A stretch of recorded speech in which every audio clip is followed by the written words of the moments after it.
Hi Beb, this is Ivy and welcome to my channel. For today's video, panibagong kaalaman na naman ang ibabahagi ko sa inyo. I'm gonna show you the step-by-step process ng pag-enable sa tinatawag nating time-based one-time password or TOTP sa APRS ng employer's account. If you are interested na malaman kung paano ito gawin, please keep watching until the end of this video. Kung bago ka pa lang sa channel ko, I invite you to please do like, share, comment, and subscribe to my channel. Don't forget to hit the notification bell para updated ka sa mga bago kong video gaya nito. Without any further ado, let's get started.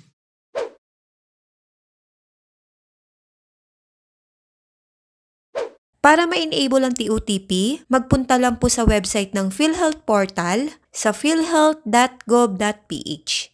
Then proceed po tayo sa online services at hanapin ang contribution and click login. Every time na mag-a-access po kayo ng APRS, laging may PhilHealth advisory. Pwede nyo po itong basahin for more information. Gaya nito, nasa advisory ang implementation ng TOTP authentication in the APRS.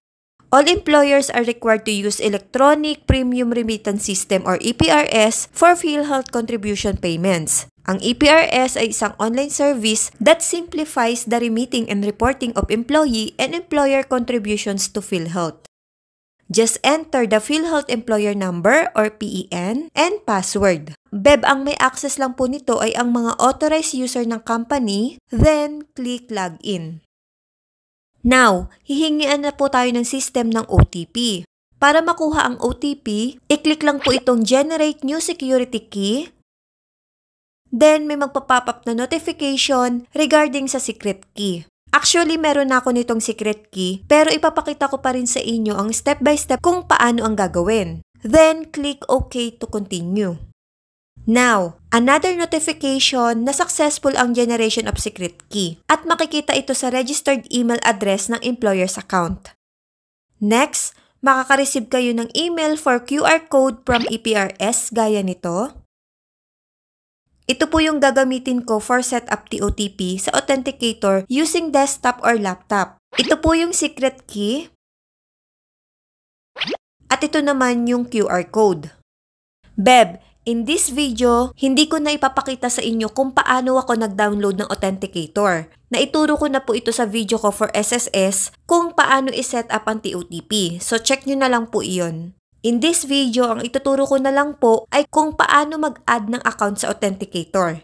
Ang authenticator ay isang added security measures para masiguro na ikaw lang or yung authorized person lang ang makaka-access ng employer's account.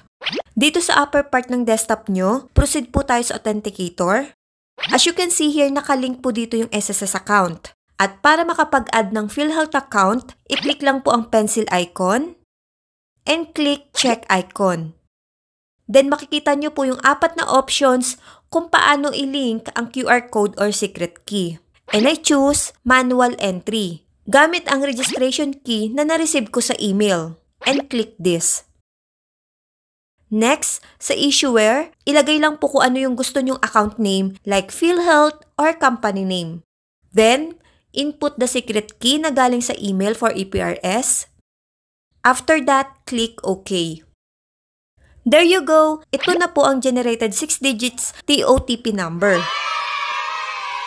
Dito po generate ang OTP na ilalagay sa EPRS before login. Ito naman po ang timer countdown ng validity ng numbers. After 10 seconds, magge-generate po ulit ito ng panibagong number. So kung ano po yung active TOTP, yun po yung ilalagay nyo dito sa one-time PIN. Next, back to login na ulit tayo. Just input the OTP na galing sa authenticator. I-click lang po itong authenticator at i-copy ang generated TOTP for PhilHealth. And click validate. There you go! Congratulations! Successful ang login. So, ganun lang po kadali ang pag-setup ng TOTP for employer's account. So, I think that's it for this video. Sana nakatulong sa inyo. And thank you so much sa wala niyong sawang pagsubaybay sa mga video ko. Please do not forget to like, share, comment, and subscribe to my channel. And hit the notification bell para updated kayo sa mga bago kong video gaya nito.